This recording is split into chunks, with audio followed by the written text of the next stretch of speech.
457-9997. Activated Mornings on WEFM 99.9 is on now.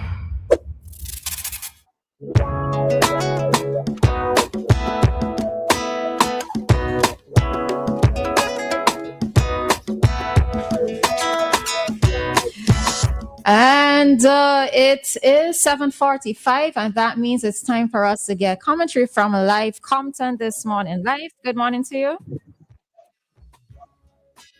Good morning, Roleza. Good morning, listeners. Where is everyone this morning? They ran off and left you. I tell you, right? The cheese stands alone. Yeah. Okay. Good morning. Yeah. Good morning. I don't know if you got a chance to take in. I don't know what it does be like, but I don't know if you got a chance to take in some of these speeches from the regional leaders. Yeah, I didn't get a chance to do it. Much of that yesterday. From listening to the two bigger ones, Trinidad and Jamaica, it seems like if CARICOM best just move ahead without these bigger countries, right? And it seems, and like from actually like listening to what they have to say is like, to me, is like CARICOM is like a kind of not really existing, like that doesn't exist, or that is not ever going to be looked at as something serious. All these countries, every single one of these countries have their own personal interests at heart, and it doesn't seem as if they're going to align with one another anytime soon. When you listen to the Jamaican Prime Minister, he's basically saying, well, you know, all of the countries want to cooperate when it comes to regional security because it benefits them. So they have the RSS and they're very firm and collaborating in relation to security because everybody has a security issue. But other issues, nah, these guys not interested in doing nothing collaborative. It doesn't benefit them in any way whatsoever. And he's basically saying, well, there's no uniformity, so we don't really care about that. You know what I mean? We have our own problems here, you know, we focus on what we're doing. We basically saying, all I can help we. Y'all in the smaller countries can help us. We have bigger problems, you know what I mean? And well, we don't know Trinidad already. Listening to the Prime Minister of Trinidad, she comes across as very contradictory.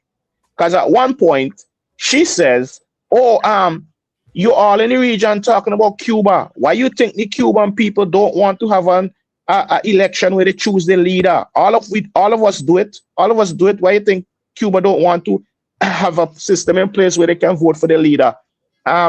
It's wrong, whatever. Then she says, oh, Venezuela is a big problem to all of us, and we believe in democracy. But Venezuela did have their own elections. They did vote for Maduro, but you and the US got together and say, the election, you know what I mean?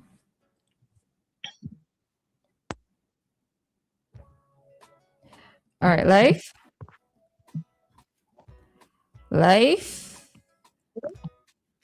Oh? You're there ending calls again? Yeah.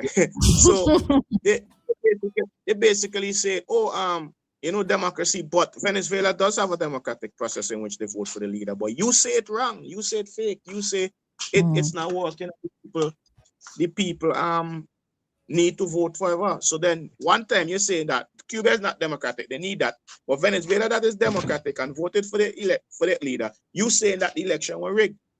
Then she comes back and say, oh, no country is supposed to interfere in the elections of other countries. I don't think that they should be going there and campaigning for a party or this, that, because when we meet at these forums, how are you going to look me in the eye?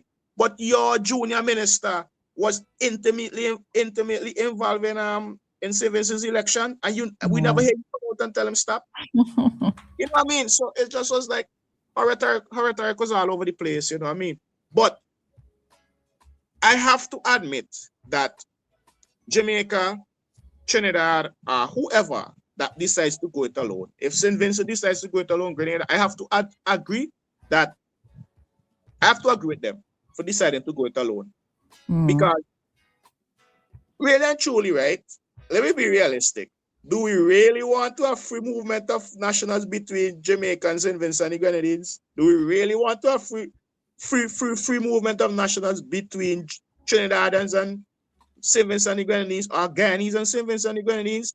These countries bring a different level of crime, you know. We have our own problems. Do we really want that?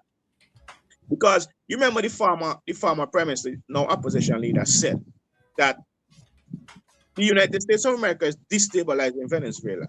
And all we need in St. Vincent is for 20 of these people, 20 of these Venezuelans to come to St. Vincent, and they would totally change the criminal atmosphere in St. Vincent. So that being said, you have to look at it rationally, right? That being said, all these Venezuelans that are going into Trinidad, they probably have changed the dynamic there in relation to crime. So at the end of the day, Kamala has a point, but what the problem I find is that you just can't go and blow boats out the water. You have a problem. Because when you blow boats out the water, let's say you blow up a boat, it has cocaine on it, all you're doing is stopping the flow for that day, and you have gathered no intel from nobody. So basically, you see a boat, you kill it, you don't know you don't know, you probably might know the origin, the country it come from, but you don't know the area it come from. You probably might know which country it going to, but you don't know the area it going to, you don't know who it going to, you don't know nothing about it. The intel is just destroyed when they kill the people. Right? So when you listen to them, I would have to admit that they have some valid points. They have some valid points because, and so everybody, they basically saying, yo, is everybody fend for themselves, basically. But you know what I've been curious about, because I only saw clips of Tanti Cam's presentation. I need to go and look for the full thing on YouTube. But what do you think about what she said, right? Is she wrong for saying what she said? And is she wrong for being bold enough to say what she said? You see, she is not being very diplomatic. She's not being very prime ministerial. Right. And that's the thing. Do we always need to go down the road of democracy? When you get to a point of just needing to speak your mind, sometimes diplomacy does have to go out the window. And what she was doing, she was calling out CARICOM as she saw them. Yeah, she basically was criticized openly. She was basically criticized openly. So I think that she felt the need to cuss openly, basically, right? And then you can see in her presentation that she had some personal grievances because she was saying something like her son was born in Barbados and then he had to apply for UE and then they asked him for a Trinidadian ID or something like that. And then she's saying that one of her citizens was kidnapped. I can remember the incident, but I can't remember who the person was. She was saying one of her citizens were kidnapped by basically RSS and put on a plane and brought back to Trinidad. And she had written to CARICOM asking why the reason he was detained and why he was treated like that. And up to this day, she has never got a response. So she seemed to have come with some personal issues apart from the fact that she's being criticized so openly in the media. But in some of the stands, I think some of the stands that Jamaica taking, Trinidad is taking, probably Guyana will be taking, I think it's beneficial to us and good for us. Because realistically speaking, we don't want 5 criminals from Jamaica or 5 criminals from Trinidad coming down into St. Vincent, to be honest. Because what I know the damage that one of these guys can do. There was a Jamaican who was caught a few years ago. I think he's still in prison. He had a high-powered machine gun and he is alleged to have done shootings before the police caught him with his high-powered weapon. I knew of this guy from Trinidad, one guy from Trinidad who was residing in the South Leeward area, and he wreaked havoc before he was eventually sold out by some of the same local criminals that he was moving with. Them say, boy, no, we don't want here. And they sell here to the police, and I think he was deported. So do we really want this sort of collaboration where these guys could just move freely in between our islands? Like somebody's been trying to call, so let me just take this call quick. Hi, caller, good morning. You hearing me still, right? Yeah. Yes, I'm hearing you live. All right, so the call and the call gone. I'm not hearing you. I can't hear you. You're not hearing me? But you hearing me? Yes, I am. All right, let's take this call. Yeah, and well, see. I basically, I can't hear you, but I guess you can hear me still. Hello? Hello? Hi, Queens. Good morning. Go ahead. Queens? Yeah, he said that the Trinidad junior minister was involved in this Vincent election. The only thing I heard him say is this stuff with the property in Trinidad. Mm-hmm. So how was he involved in the election? Just because maybe he shouldn't bring it up. He shouldn't bring it up at that time because we had election in St. Vincent.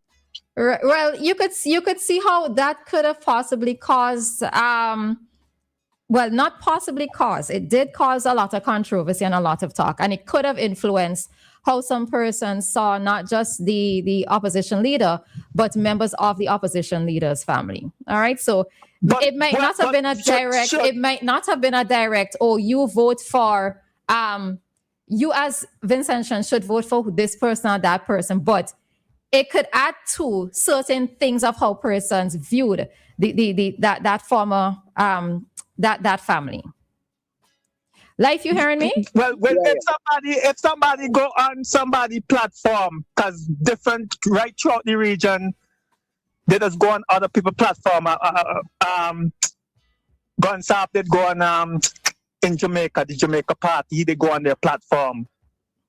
Mm-hmm. That's the same thing, but if you have this issue with Storm Gunsap, is he supposed to wait till election done and don't say nothing about it? Not necessarily to wait. Fair that he gonna anything. Well, okay, so you bring it out when it need to be bring out. But the timing, Queens, the timing. Yeah, there could be a coincidence. You just bring it out at the time it's supposed to come out. And it could have also been a coincidence that he waited till after. No, bring it out right now. But what I think Lyf is doing on this program, he reminds me of Cecil Ryan. He listened what Cecil Ryan used to listen to what the former Prime Minister say, and then his opinion, Cecil Ryan's opinion, is based on what the former Prime Minister say. Queens, listen to Lyf is directly here, so you can listen to Lyf's response. Big man, I have a big problem. I have a big problem when you compare me to Cecil Ryan. I have a big problem when you compare me to Cecil Ryan. Don't do that. I'm never going to respond no more to that stupid statement you just made. But you just make a stupid statement. Kamala said that local politicians from countries should not take part in other people's elections, and she had a junior minister actively taking part in our elections and trying to force people not to vote for the Unity Labour Party, to vote for the opposition. So you just talking base stupidness. Let me get to with you. And don't compare me to Cecil Ryan. I'm not nothing like Cecil Ryan. Cecil Ryan is himself and myself. Kamala openly said that.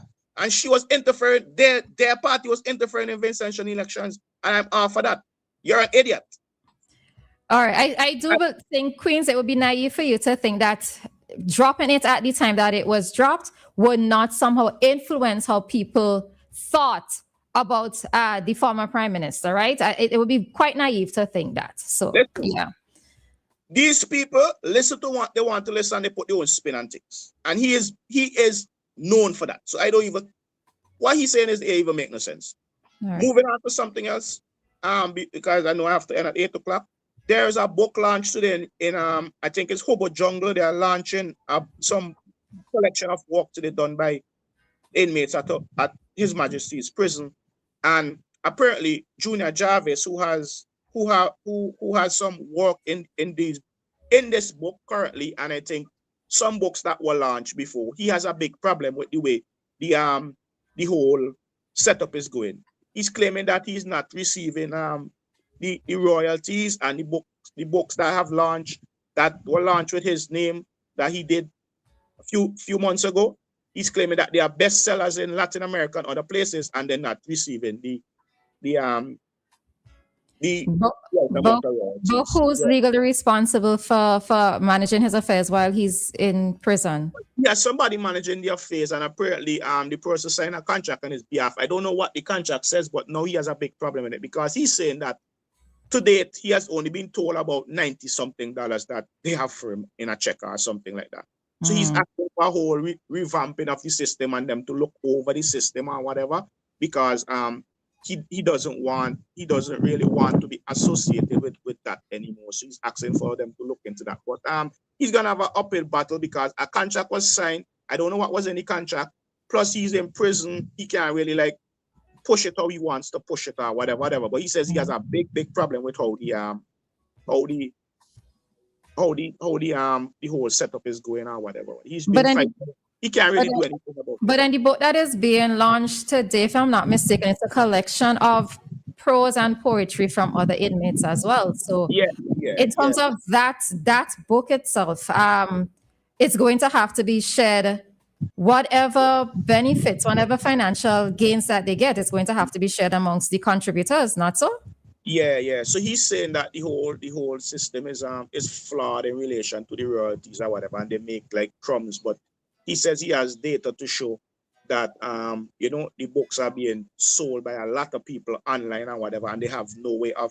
He says he has no way of knowing what the online sales are like, and he wants the whole system to be looked at because they need some he's saying that his work is being abused, basically. That's what he's accusing the publisher. Well, it's like he needs to get a proper lawyer. That's what he needs, a proper lawyer. And it comes at a situation where like he can't afford a proper lawyer to deal with it. Oh, okay. He was in his mind, he was thinking that he will release this book, he will do this work or whatever, and then the money that comes in will help him to pay for a lawyer, to get sort of things done or whatever. But now he's asking for a total revamp of the system, and it's a really uphill climb because he's in prison and he can't really push it how he wants to push it. He doesn't really have the money to push it. And he's asking for them to, look at it, for the relevant people to look at it again and check it for him, because like it's like a situation where you're thinking that you're being shortchanged. So I'm going to go to the launch and taking what is about today and see, observe what's going on. And as we're here making an announcement, I know API 2 will be bringing it. The NIS reform symposium is also happening today at 5:30. And API will be bringing it live. So as we here making announcements. API, the hardest working government ministry. API is the most effective, hardest working government ministry. Production that produces every single day for the entire day. The only government ministry that does that. And I think that I'm very, very serious. I don't think there's no government ministry that is effective every day, produces Sunday to Sunday. That's just that. I'm not even joking about that. Okay. Okay. Gotcha.